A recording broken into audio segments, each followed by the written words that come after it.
So you're going to look at a horse potentially to buy, okay?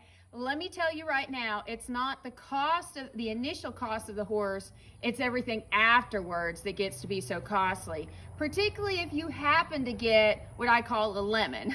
Those horses that have significant health related issues that you get stuck with because you didn't have a thorough evaluation. You kind of went with your heart more than understanding some of the issues that may apply, okay? That's why a lot of people go with what we call a pre-purchase exam. This is where the veterinarian comes in and they will evaluate the horse. You'll get someone, not the veterinarian that's been treating the horse, that's the owner's veterinarian, but an outside veterinarian that'll come in, evaluate the horse, and give you an objective understanding of the health issues. They shouldn't tell you right off yes or no. They should just tell you these are some problems you may deal with, but they're helpful to have. But again, now some of your horses may be like, a couple $100s. So you're saying, oh, do I really spend that money? Because pre-purchase exams can get really expensive.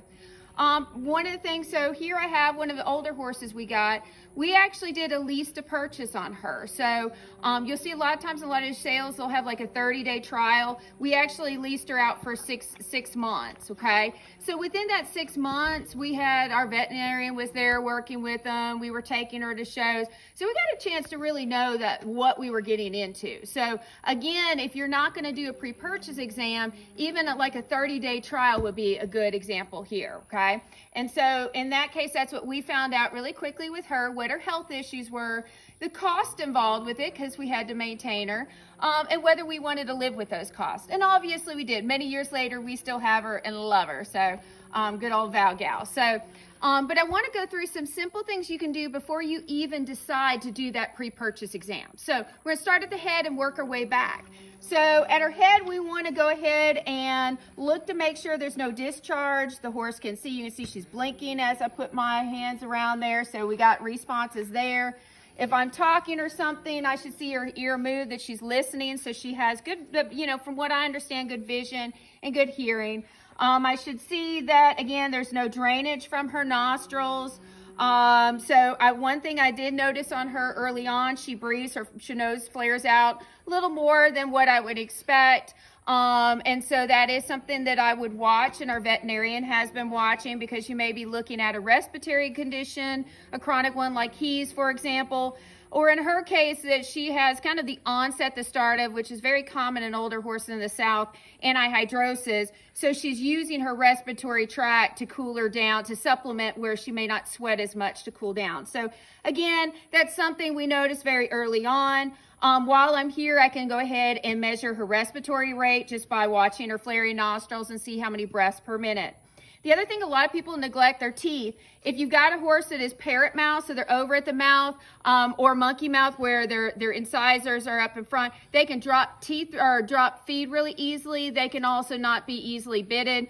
If you notice on her, so if you look at her front incisors, she was actually in some type of accident, and you can see they're kind of messed up here. So again, if I hadn't looked in there, I would have noticed it. What does it mean for her? We have to be more diligent of doing more floating and having a veterinarian that is, really well trained in dental work. And so that's a little bit of additional cost, but it doesn't affect her performance with the bidding or anything like that. She does periodically, we have to really watch, she does drop feed, so we do have to supplement for that.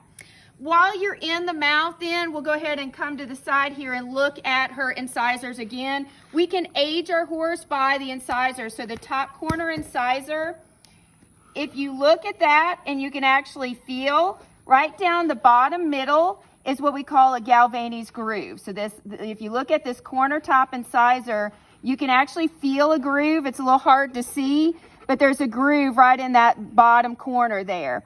That means that that groove starts at the top at age 10, it goes down to the middle at 15, down to the bottom at 20. At the bottom half, it's at 25, and then at 30, it's gone. So again, those are some of the things you want to look at. Hers is in the bottom half, so yes, she's 25 or older. She's actually 26, all right? Other things that you can look at is the hook. So you'll see a hook at that corner incisor at around 7 and 11 years old. just right there at that corner. So that's another thing you'll see at that particular age. The other thing that you can notice of our sizers is that they're kind of long and narrow. So again, they'll start to get longer and narrower at around 9-10 years of age, and they'll continue to get narrower and longer. One of the things you can get in a problem with horses that are what we call long in the tooth is they can start to get periodontal disease, and that's because of that narrowness. You can start to see some buildup that can go in there. No, you're not going to brush your horse's teeth, but it is something to be aware of, okay? If the teeth don't line up really well, so she doesn't have the best, a lot of times what'll happen is they'll start to get malocclusions, so it's wave mouth. So if I feel like right in the corner here, she's got a little bit of edges, it's about time for her to get her dental floating, and that's just really because of the way those line up. So those are some of the things you don't want to neglect looking at the horse's teeth, not only for aging purposes, but other related issues, okay? Again, other things as we're coming down, we want to do our vital signs, obviously. So again, I can look at her expanding and contracting to look at respiratory rate. I can also, if I had a stethoscope, listen to heart rate.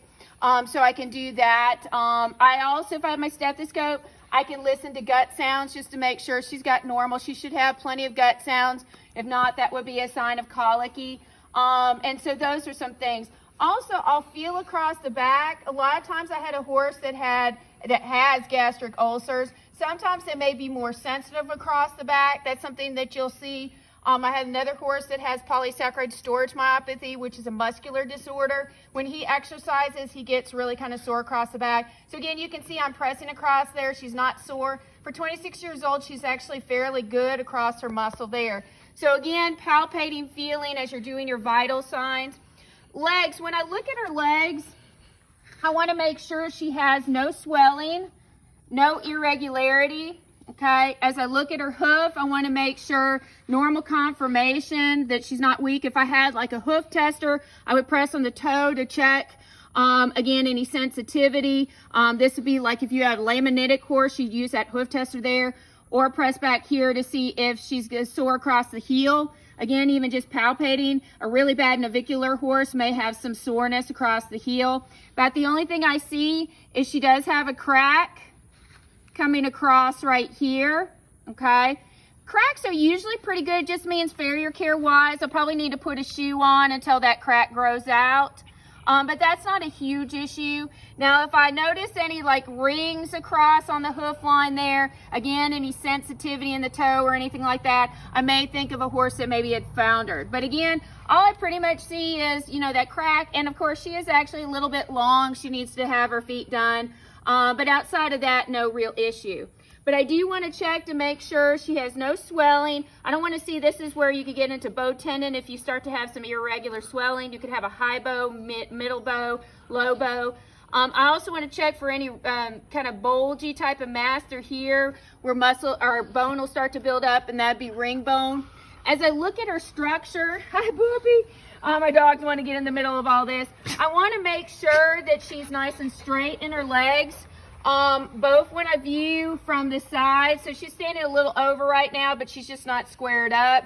But when I square her up, I should be able to see that I can draw a plumb line straight down, and it dissects through the leg. Same thing if I look at the front of the leg, I want to see that she's straight. I can draw that plumb line there. I don't want to see her toeing in or toeing out. When I watch them track, so that's another thing, and we'll look at some video clips of another horse tracking, and you'll see in the horse as it tracks towards, she doesn't do it, but the horse slightly toes in, so when she tracks, you can see a little bit of that toeing in. So again, that over time could create this ring bone, which this horse doesn't have. About the only thing that I have had in this horse, but she hasn't, and this is one thing that you do want to be aware of, but isn't a lameness related issue. If I keep her in a stall really long, she gets swelling in here. There's no heat involved. It's what we call wind puffs. It's not a lameness, it's not an unsoundness. It's just a little bit of swelling there. And that's if you leave her stalled up. But it doesn't cause any heat. It's not a sign of an old injury or anything of the sort. Conformationally, same thing. If I draw a plumb line down, instead of dissecting through the leg, it should come right back down to the bottom half here. It shouldn't go straight through. That would be too straight of a line here. We'll look at a mare and we'll watch her track. The Diz actually have hind end issues. She's really flat across her hip angle and then really flat across this hock, and that created some, over time, some arthritic related issues. But here you can see she's really nicely angled through here. She's not, some older horses, and that mare, will watch her track, actually start to get weak in the pastern and see more of a drop. You see she has a nice gradual angle in that pastern. So again, this is a sign, just looking at her natural angles, and of course detecting for any swelling. And right now, like I said, her wind pus isn't really showing up, so that's, again, it's very, you know, erratic when it does come up. Usually it's like a long day of a show, and we got her stalled up all the time, then that's when we'll see it. But again, it doesn't cause any tracking related issues, unlike the mare that we'll look at. Finally, we'll look at kind of the back half here, and then we'll watch some videos of the other mare. I should be able to draw a plumb line as she's standing up and dissect right through the middle. So again, you can see she's kind of cockeyed with this leg, but she really, honestly, she's just not squared up. But when she's won all kinds of halter points, even at her age. She just won to her last show, and I think won in ranch confirmation and in a huge class.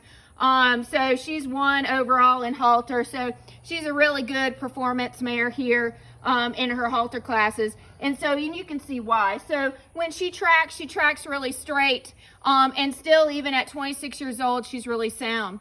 So you just ask the question, so then, like the mare we're going to look at, like I said, when you watch a track, so you want to watch a horse track coming towards you, away from you, and then watch from the side.